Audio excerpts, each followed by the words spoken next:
On a pas mal d'arrivants. Il est 11h03, donc on va commencer. Alors, cette fois-ci, on vous présente donc les nouvelles fonctionnalités d'Iterop qui sortent sur cette nouvelle version qui sort entre hier et sur les semaines à venir pour certains clients. Donc, si jamais vous vous demandez quand est-ce que ce sera chez vous, vous pouvez vous rapprocher de votre commercial ou de votre consultant préféré qui vous donnera un peu les dates de sortie sur votre instance à vous. Exceptionnellement, n'hésitez pas pendant toute la présentation à me couper parce que comme je vais présenter des choses qui ne sont pas forcément liées les unes aux autres, arrêtez-moi. Vraiment, je vous laisserai un petit temps de questions à la limite entre chaque nouvelle fonctionnalité pour que vous n'hésitiez pas à revenir sur la fonctionnalité que je viens de présenter plutôt que d'attendre à la toute fin. Donc, n'hésitez vraiment pas à me couper.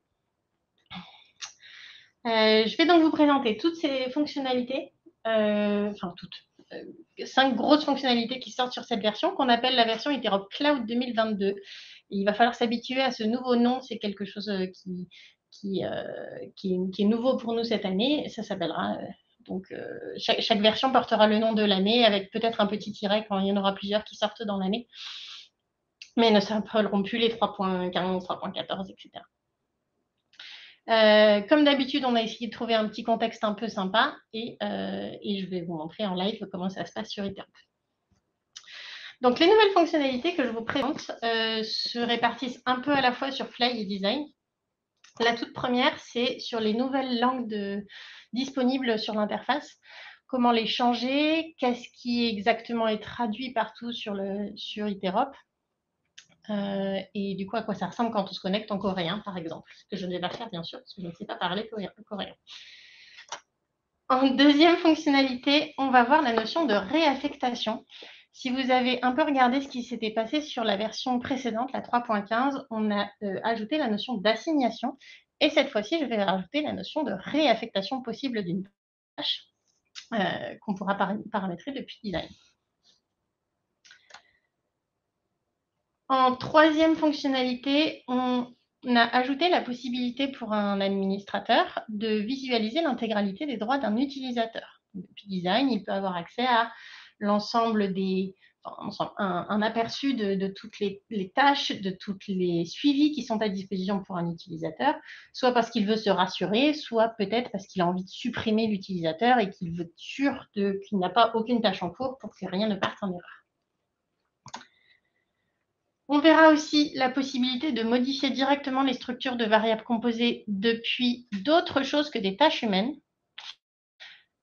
On avait la possibilité que de le faire sur les tâches humaines avant et c'était très embêtant. On devait avoir recours à des petites astuces dessus pour y arriver. Maintenant, plus besoin. Et enfin, un outil qui devrait être très apprécié par nos administrateurs, l'outil de débogage par script, qui nous permet, entre autres, de réaliser des scripts sur des instances en cours. Donc, pour une petite page de contexte, pour mettre un petit peu d'histoire dans tout ça et arriver à articuler nos fonctionnalités les unes avec les autres, on imagine que nous sommes le comité interolympique qui a donc envie de vendre des billets pour les Jeux interolympiques de 2024. Pour ça, on a besoin de prévoir une date à laquelle ce sera disponible afin que nos supporters ils puissent les acheter en avance, choisir leurs différents formats. On voit bien dans tout ça qu'il y aura des variables composées, différents formats, différents prix, différentes quantités, etc. Donc pour ça, à une date précise, nous avons lancé un processus disant un nouvel événement a eu lieu. Cet événement, entre aujourd'hui, la date à laquelle je le déploie, et une certaine date décidée dans le processus, il sera un tarif avantageux. Il sera donc possible de commander ces billets-là. Chaque supporter les recevra par mail. Au bout d'une certaine date, le prix va augmenter, va passer en tarif classique. Et ces billets seront du coup disponibles toujours par le même système à l'achat, mais en plus cher. Donc, on est parti pour la pratique. Donc, je suis connectée sur mon espace de Jeux interolympiques en tant que système informatique du comité. Donc, moi, mon espace est en français. Je vais juste vous montrer que j'ai créé en avance quelques utilisateurs. Donc, par exemple, un utilisateur, je vais prendre, allez, l'allemand, je comprends un peu l'allemand.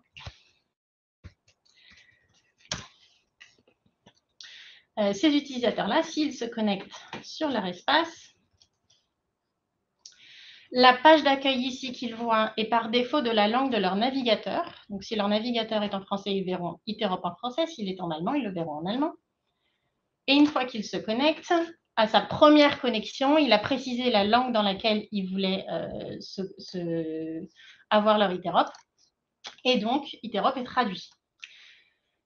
Quand je dis Iterop est traduit, c'est tous les éléments qui sont intrinsèques à Iterop et qui ne sont pas spécifiques processus sont traduits. Si du coup, je réalise quelque chose, par exemple lancer un processus, étant donné que ce terme-là est un terme qui a été choisi par un designer, ce sera exactement affiché tel que le designer l'a choisi. C'est donc au rôle du designer d'essayer de réfléchir quand il dessine quelque chose de nouveau. À mon process, il aura plus tendance à être utilisé par des Anglais ou par des Chinois. Donc, je vais soit traduire tous mes termes, soit mettre des descriptions partout. Il y en a qui dupliquent carrément leur processus pour avoir une version anglaise, une version française et qui gèrent les droits d'accès en fonction des langues des gens. Ils le font par groupe. Mais en tout cas, il y a vraiment une différence entre les termes de l'application Iterop et les termes du processus qui sont choisis par le designer. Alors, nous avons aussi, avec cette nouvelle notion de langue, ajouté la notion des fuseaux horaires. Donc, quand je me suis connectée, je ne vais peut-être pas prendre l'Allemagne parce que ça doit être sur un fuseau pas très différent du nôtre. Je vais prendre la Russie, par exemple. Si la Russie se connecte, j'ai mis un mot de passe en russe, évidemment. Si la Russie se connecte et qu'il réalise, par exemple, qu'il lance un process, on peut voir dans leur historique d'activité que l'heure à laquelle le process vient d'être lancé, alors c'est celui-ci plutôt, celui que je viens tout juste de lancer ici, l'heure à laquelle il a été réalisé, c'est l'heure qu'il est actuellement en Russie. Donc, plus besoin de faire des mathématiques et que si je réalise un truc à midi chez moi, en fait, ça s'affiche comme étant fait à 3 heures du matin sur Iterop. Cette fois, ce sera affiché comme étant fait à midi sur Iterop. Est-ce que vous avez des questions concernant ces langues, ces fuseaux horaires, Vous pouvez utiliser le chat juste en bas si vous avez une question sur cette fonctionnalité. J'en profite pendant que je suis ici pour vous dire, on avait déjà la possibilité dans l'interface des tâches de grouper nos tâches. Bon, je vais le mettre en français, c'est plus simple. Puis il est là. Nous avons une question. Oui, je prends juste après. On avait déjà la possibilité de grouper nos tâches, mais c'était une préférence, et de grouper et de trier d'ailleurs, mais c'était une préférence qui n'était pas enregistrée. Donc, à chaque déconnexion, reconnexion, on la perdait, il fallait la refaire. Maintenant, c'est enregistré sur la nouvelle version. On a une question. Un administrateur peut changer pour ses collaborateurs? Alors, il ne me semble pas que ce soit le cas, car c'est une préférence utilisateur. Ça se passe dans Play, donc c'est vraiment spécifique à un login. Il est possible, dans les paramètres, d'aller choisir sa langue et son fuseau horaire. Et c'est valable à la prochaine déconnexion. Quand on se reconnectera, ce sera la nouvelle langue. Il n'est pas possible pour un administrateur de le choisir. Si par contre, vous souhaitez que tous vos collaborateurs soient tous en russe, écrivez-nous, écrivez à votre consultant préféré. Il y a possibilité qu'au moment de la mise à jour, on force un petit peu la valeur pour éviter que vous ayez à le préciser à tout le monde. Mais sinon, comme la plupart de nos utilisateurs sont plutôt français, on a mis par défaut le français avec le fuseau horaire de Paris. Il faudra juste leur dire d'aller dans leurs paramètres pour aller changer cette configuration. Alors, je vais donc passer à la deuxième fonctionnalité. Je vais me remettre sur ça pour qu'on puisse les suivre. Voilà. sur la fonctionnalité de réaffectation des tâches. Donc, comment ça se passe ici? J'ai mon interface de service informatique qui a une tâche à disposition et on peut voir en haut à droite toutes les personnes qui sont affectées à cette tâche. On verra même en bleu la personne qui est assignée à cette tâche. Si jamais vous avez des questions sur cette fonctionnalité qui est sortie en 3.15, je pourrais y répondre et vous repréciser à quoi sert l'assignation. Donc, on aura ici la liste de tous les gens qui voient la tâche, avec en bleu celui qui est pressenti pour la faire. Si le designer en a donné la possibilité, il est possible d'utiliser ce petit plus-là pour dire « je veux donner cette tâche à quelqu'un de nouveau ». J'avais pris la Russie tout à l'heure. Je suis connectée en même temps sur la Russie qui est ici, qui n'a pas la même tâche. Si on regarde bien, c'est une autre. Celle-ci, c'est celle du 16, alors que celle que je veux lui envoyer, c'est celle du 15. Donc, si je lui ajoute là, que je revais sur mon espace de Russie et que j'actualise, il a ma nouvelle tâche qui actuellement est bloquée vu que mon service informatique du comité est sur la tâche. Elle est bloquée par cette personne-là. Et là, je vois bien l'ensemble des gens qui sont sur cette tâche avec en bleu la personne qui est assignée.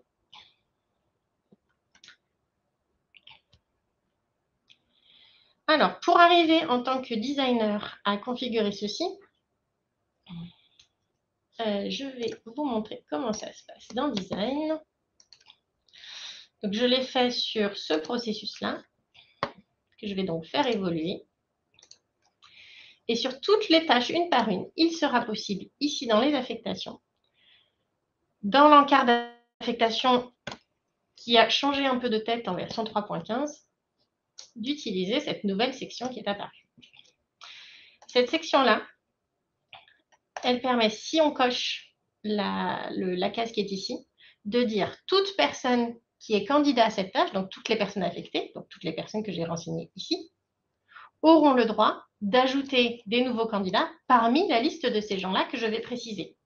Donc, je peux dire, il ne peut transférer cette tâche qu'à quelqu'un du groupe des délégations. Ou alors, il peut le transférer aussi aux assistants. Ou alors à celui qui a été choisi dans le start. Ou celui qui a démarré le processus alors qu'il n'était pas prévu sur la tâche. Mais actuellement, comme c'est lui qui est sur la tâche, je n'ai pas besoin de rendre réaffectable à lui.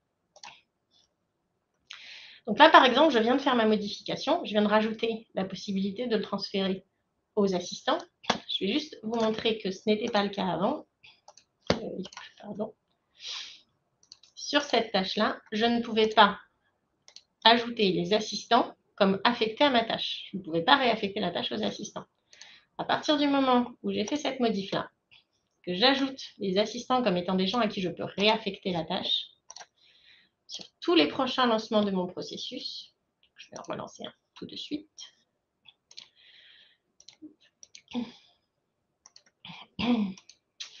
Elle est là. J'ai cette fois la possibilité de le donner aux assistants. Par défaut, la réaffectation n'est absolument pas activée sur aucune tâche. Donc, si vous ne changez rien, vos utilisateurs ne verront aucune différence. C'est quelque chose que vous allez pouvoir ajouter au fur et à mesure sur vos nouvelles tâches de vos nouveaux processus. Est-ce que vous avez des questions concernant cette réaffectation? On a une question. Que doit faire le service informatique pour débloquer la tâche pour le groupe russe? Ah, oui.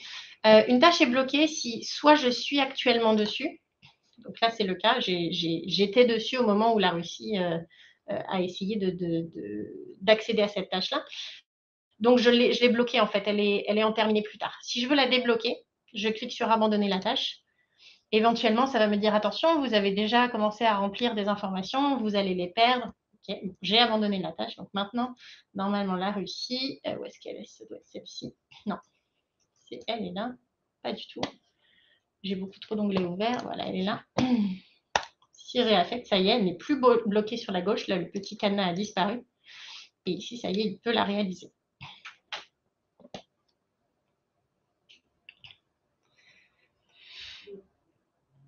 Est-ce que la personne qui reçoit une réaffectation reçoit la notification de la tâche si elle est activée? Alors, il ne me semble pas. je me doutais que sur ce webinaire, vous alliez me poser des questions où je ne saurais pas forcément la réponse. Il ne me semble pas que la notification soit réenvoyée au moment où on réaffecte, car la réaffectation se produit après que la notification ait été calculée. Il faudrait que je vérifie, mais instinctivement, je dirais que non. À savoir, il existe un Joule dans les scripts qui permet de rafraîchir des affectations. Éventuellement, tout ce qui a du coup été rajouté manuellement serait perdu. Je rajoute ça, je profite, ouais. Ah, on me confirme que non. La notification n'est pas envoyée. Merci Aurélien. On a une autre question qui est apparemment un peu hors sujet. Comment est-ce que l'idée processus peut-il prendre la date du jour comme pour le process consulter les ventes? J'ai fait un script. Alors, si j'ai un peu de temps à la fin, je vous le montrerai. J'ai fait un script peut-être en russe. Je vais vous le montrer en français. Non, c'est lui. Non, je suis toujours en russe. Voilà. J'ai fait un script tout début, je pense, ça doit être là-dedans, où j'ai modifié l'identificateur du processus en récupérant, grâce à une méthode Joule, la date à laquelle a été réalisé le démarrage, et juste en le formatant un petit peu, parce que les dates ne sont pas écrites sous ce format-là par défaut, donc je l'ai un petit peu modifié. Si jamais j'ai le temps, je vous enverrai le script.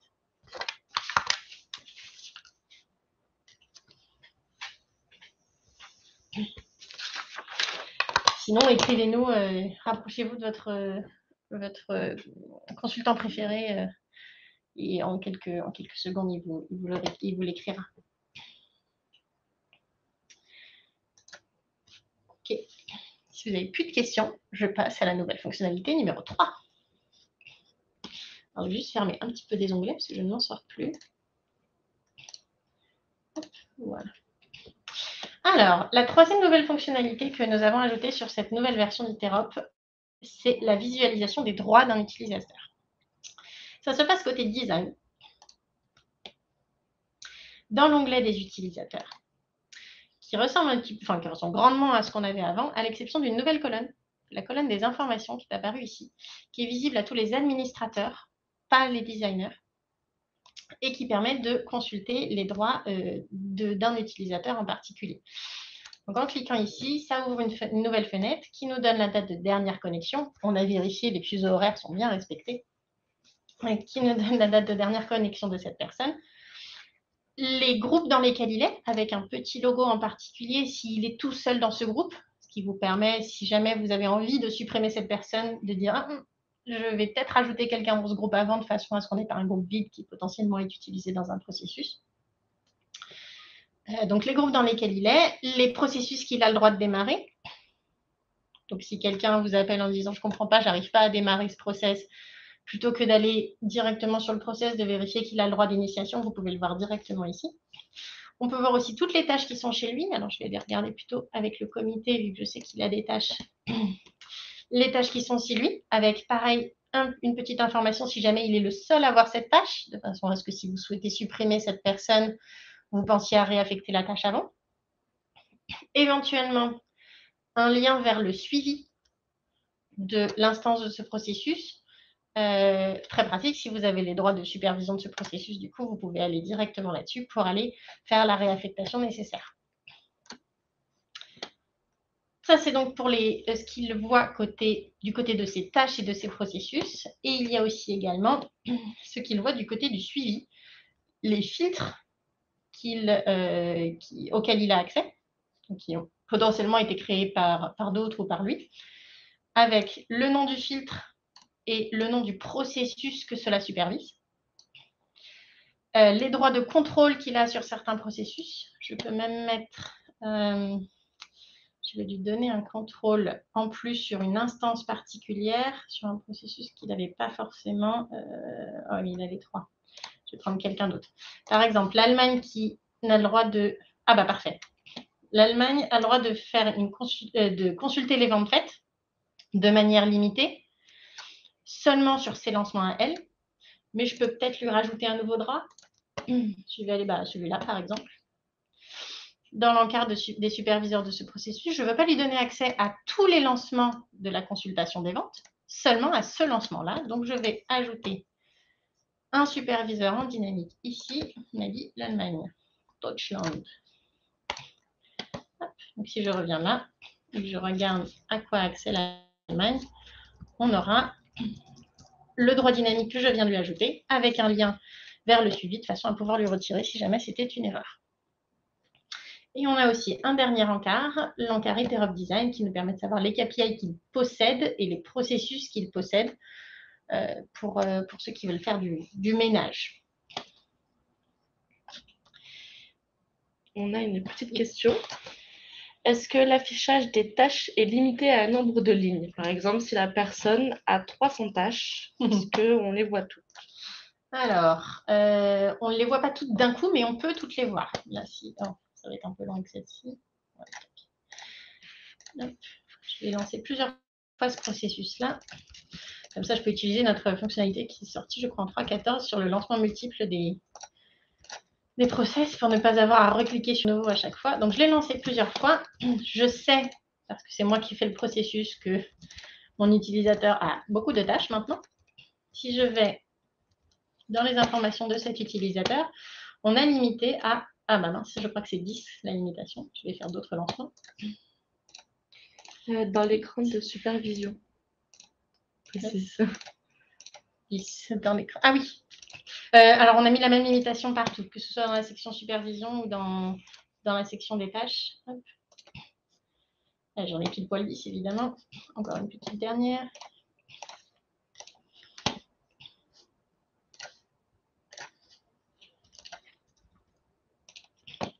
Voilà. On a limité à 10, pas sur toutes les sections qui apparaissent ici. On a limité à 10 le nombre d'éléments qui apparaissent. Si on veut, à chaque fois, en afficher 10 de plus, il y aura un petit lien ici qui permet de les augmenter.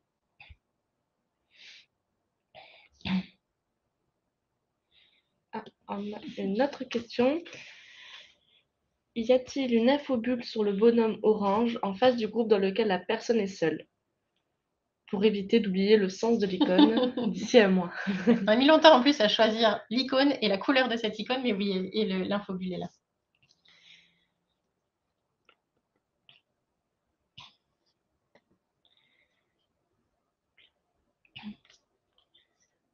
Je crois qu'on n'a plus de questions en l'occurrence. Ok.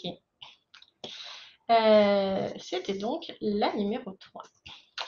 La quatrième nouvelle fonctionnalité qu'on vous présente, c'est la modification des variables composées directement depuis des tâches qui ne sont pas des tâches humaines. Donc pour ça, je vais aller faire évoluer un de mes processus. Je vais prendre la consultation des ventes. Et donc actuellement, vous aviez vu que... Je vais mettre un petit peu de contexte, un petit peu d'histoire. Actuellement, la tâche ressemble à ceci. Quand je consulte les ventes faites, j'ai l'intégralité des ventes, les montants, enfin le numéro d'achat, le montant, le ticket et la délégation soutenue éventuellement. Si on peut imaginer un de mes collègues qui me dit c'est pas très RGPD d'avoir accès au ticket avec carrément le code barre, on pourrait lui piquer, être un peu malveillant. Bon, ok, très bien. Ce serait peut-être mieux de faire une évolution et de retirer cette colonne-là. Donc, je fais évoluer mon processus qui permet de consulter les ventes. La variable composée, le tableau, est directement affiché ici, mais il n'est pas dans le formulaire directement. Il a été créé dans le script ici. Donc, ce que je souhaite, c'est modifier cette variable composée, finalement, modifier sa structure. On a rajouté donc ici ce lien-là, qui apparaît uniquement si votre variable de sortie est de type variable composée.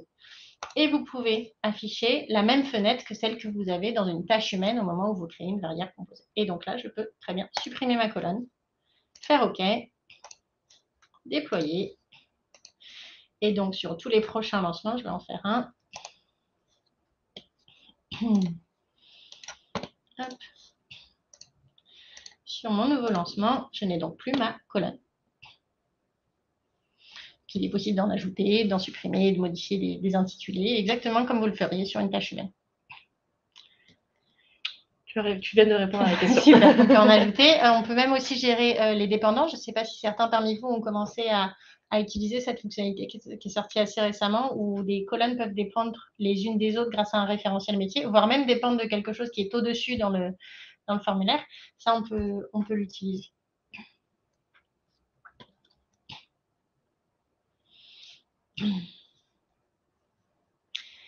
Ça, donc, je vous l'ai montré, c'est accessible depuis les scripts. Je n'ai pas fait un exemple particulier, mais c'est aussi accessible en sortie de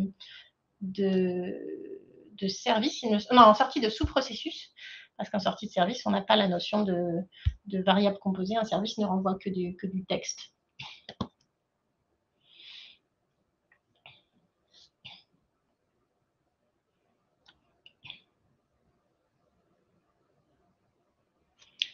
Ok, si vous n'avez pas de questions, je vais passer à la fonctionnalité la plus attendue par nos administrateurs, celle du débogage par script. Donc cette fonctionnalité-là est une fonctionnalité qu'on trouve bizarrement, même si c'est pour les administrateurs, dans le suivi côté play. Pourquoi est-ce qu'on la retrouve ici? C'est parce qu'on va réaliser un script spécifiquement sur une instance d'un process. Donc si je prends... où est-ce que je voulais mettre là-dedans? Si j'en prends un particulièrement, ici, j'aimerais avoir la possibilité de réaliser un script. Avant, nos administrateurs ont peut-être eu l'habitude de forcer une tâche pour qu'elle aille en erreur, pour qu'ensuite on puisse faire un script dessus et faire 2-3 tests, renvoyer grâce à des throws des informations. On n'aura plus besoin de forcer la tâche en erreur, on peut le faire directement depuis ici. Donc pour ceci, évidemment, c'est un encart qui n'est pas à disposition de tout le monde. Il faut pouvoir l'activer. Pour ça, il y a 2 étapes à faire. Une première dans Design. En tant qu'administrateur, il faut activer la fonction de débogage, qu'on pourra ensuite désactiver si on pense qu'elle est trop dangereuse. Elle permettra du coup d'exécuter ces scripts à la volée directement sur les instances. Une fois qu'elle est activée, dans le suivi, vous avez dû voir cet onglet, cette fonctionnalité-là qui est apparue il y a 3 versions, il me semble. Cet onglet des paramètres qui vous permet de modifier vos préférences utilisateurs. Ces 3-là existaient déjà, mais nous avons rajouté la possibilité d'afficher les options de débogage, qui donc rajoute un onglet dans l'information générale de toutes vos instances en cours. Vous pourrez donc la désactiver si vous pensez que c'est trop dangereux. Il y a donc le bouton qui permet d'exécuter un script, et là, vous pouvez très bien, à la volée, définir une nouvelle variable. Éventuellement, c'est une variable qui même n'existait pas du tout dans le processus, donc c'est quelque chose qu'on n'aurait pas pu faire avec le stylo en tant que contrôleur. On peut même utiliser le throw. Alors, nos administrateurs, ceux qui s'y connaissent en script, doivent le connaître. Quand on écrit throw et un petit mot derrière et qu'on l'exécute, on aura toujours Problem Evaluating Script avec le petit mot ou le contenu de ce qu'on essaye d'afficher qui s'affiche juste après. Donc, je pourrais, par exemple, renvoyer la totalité d'une de mes variables. Par exemple, celle-ci. Celle-ci, ça m'intéresse de voir ce qu'elle contient parce que son contenu n'est pas forcément le même que le rendu ici. Il suffirait que ma variable composée n'ait pas la même structure. Voyons voir. Hop, je veux throw ma variable. Je n'ai pas besoin, même si c'est un JSON à l'intérieur, elle est déjà sous forme de texte. Donc, je n'ai pas besoin de le transformer en texte. Voici le contenu qu'il y a dans ma variable purchase. Et donc, on peut voir, même si, par exemple, l'email n'était pas affiché dans la variable composée qu'on voyait là-haut, je ne le vois plus, je l'ai quand même dans le contenu de ma variable, même si ce n'est pas affiché à l'œil de l'utilisateur, tout simplement parce que la structure de ma variable composée ne permettait pas de l'afficher. Ça, bon, c'est un exemple simple, si on veut juste avoir le contenu. J'ai préparé aussi un petit script qui permet de récupérer dans tous ces achats seulement ceux qui contiennent la France, enfin ceux qui soutiennent la France, de façon à faire la somme de que le montant des commandes des supporters français. On peut imaginer, et ben là, 48 $ ont été commandés par mes supporters français. Ce qui vous évite d'avoir à extraire ce tableau, le mettre dans Excel, faire un calcul, si jamais vous en avez besoin, que vous n'y aviez pas pensé sur d'anciennes versions, etc. Je pense à un autre cas d'utilisation et après je prendrai la question. imaginons, vous avez mis en production un processus où vous avez fait des modifications, vous avez mal fait votre étape de test, vous avez supprimé par exemple une variable qui pourtant est utilisée à la toute fin dans une porte logique. Si vous voulez absolument que cette porte logique ne plante pas et que vous voulez faire du préventif, plutôt que d'attendre dans 3-4 mois qu'elle plante pour avoir à la régler, vous pouvez ici utiliser le script pour forcer la valeur d'une variable, par exemple. Donc, une documentation des exemples de scripts. Alors là, la fonctionnalité qu'on sort, elle n'est pas forcément associée à un script en particulier. Elle donne la possibilité à un administrateur de réaliser les scripts qu'il veut. Donc, on n'a pas j'ai pas de documentation de script pour cette fonctionnalité-là.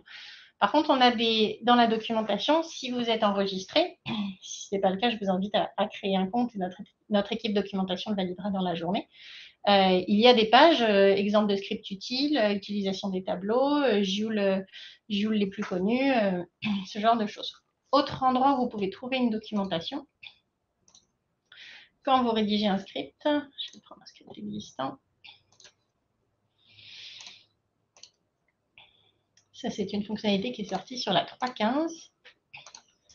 Dans le clic droit, dans les méthodes Joule, il y a ce nouvel élément qui est sorti sur la 3.15 qui vous permet d'accéder à la documentation de tous les Joule qui sont à disposition. Vous en choisissez un, bon, peut-être pas du Excel, je vais essayer d'en prendre un. Celui sur les dates, par exemple, vous me demandez tout à l'heure. Pour récupérer la date à laquelle a été réalisée une tâche. Je clique dessus, je vois que ça renvoie un élément de type date, que la fonction ressemble à ceci. J'ai même un petit exemple là. J'aurais juste à remplacer le task ID par la tâche qui possède, la task ID par l'ID de la tâche dont je veux récupérer la date de réalisation. Donc, il y a ces deux choses-là. À la fois la documentation qui est dans Iterop, dans le clic droit au niveau des Joule, et à la fois la documentation en ligne sur laquelle il y a une communauté sur laquelle vous pouvez éventuellement poser vos questions. On a quelques questions. On en a une, c'est est-ce qu'il y a une fonction d'annulation si on fait des erreurs dans le script? Non, ça ne me dit rien. Là, mieux vaut être sûr de soi. C'est d'ailleurs pour ça qu'on a mis autant de sécurité sur comment ajouter cet encart. Il faut à la fois l'ajouter dans Design, aller l'ajouter dans ses préférences utilisateurs dans Play et être administrateur pour le faire. Mais mieux vaut être sûr de ce qu'on fait, mettre des points d'arrêt pour se rassurer.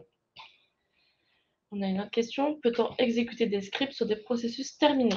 Alors non.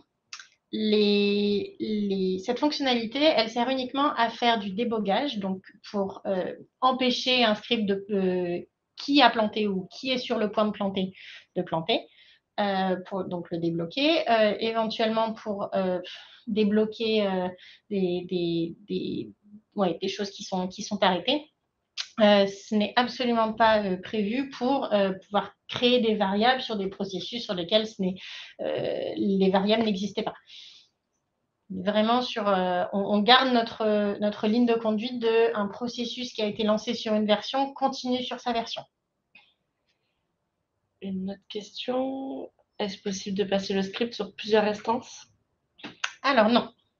Là, c'est vraiment spécifique à une instance de processus. Par contre, je vous conseille juste avant de le réaliser, de faire un copier et d'aller le coller sur les autres instances que vous souhaitez débloquer. Et une dernière question, ce débogage est accessible avec quel droit? Uniquement aux administrateurs de l'instance ou aussi aux contrôleurs de processus? Alors, il faut être administrateur d'instance pour, de toute façon, aller activer, où est-ce qu'il est? Hop là. Pour aller activer cette option-là. Mais une fois qu'elle est activée, tous les administrateurs, il faut vraiment être administrateur, enfin il me semble, hein, j'espère que mes collègues vont peut-être pouvoir trouver la réponse si jamais je dis une connerie, mais il me semble qu'il faut vraiment être administrateur pour afficher cette option-là et avoir ce nouvel encart. C'est vraiment quelque chose qui permet d'agir sur un processus qui a déjà été lancé sur une version et il n'y a aucune trace de ce qu'il a fait. Donc, oui, on me confirme admin seulement. Donc, il y a vraiment, il y a pas de log. On ne sait pas si quelqu'un a exécuté un script dans le passé. Donc, vraiment, on l'a limité aux administrateurs.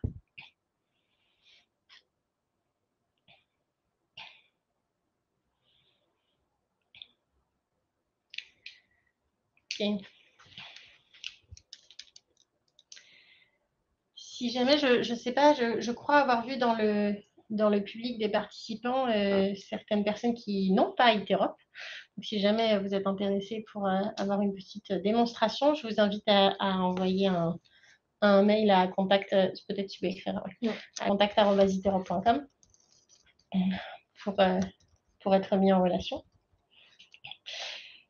Et pour ceux qui sont déjà clients et qui veulent peut-être plus de réponses aux questions, vous pouvez contacter votre consultant ou votre commercial préféré pour mettre en place un atelier.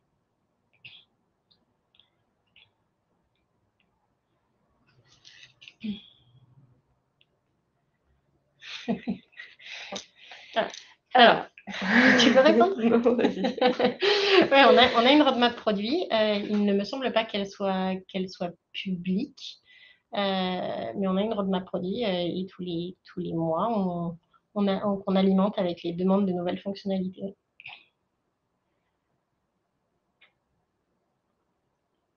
Je de voir si mes collègues pour vous faire envie sur les nouvelles versions à venir. Là, comme ça, je ne les ai pas en tête. Ouais, non, là, d'habitude, je trouve toujours des petites idées de trucs pour vous donner envie d'avoir la version d'après, mais là, je n'ai même plus en tête ce qu'il y a sur la version suivante.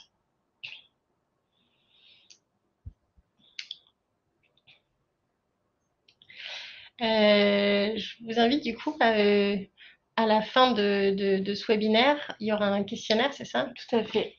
Un questionnaire satisfaction pour vous donner votre avis sur ce webinaire, notamment ce nouveau format. Est-ce qu'il y a d'autres questions avant de clôturer ce webinaire, en espérant vous avoir donné un aperçu de ces nouvelles fonctionnalités? Si peut-être quelque chose que je peux vous ajouter.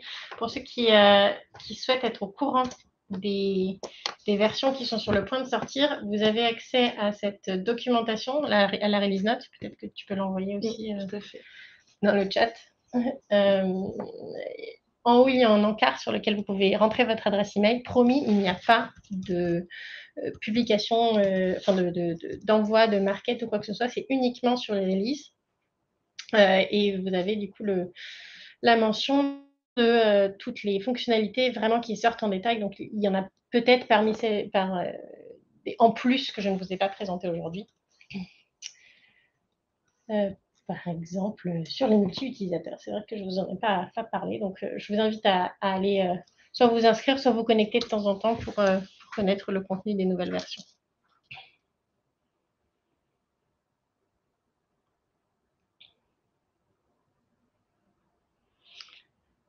Bon, je pense qu'on a fait le tour. Dans tous les cas, vous recevrez donc le replay d'ici quelques jours de ce webinaire.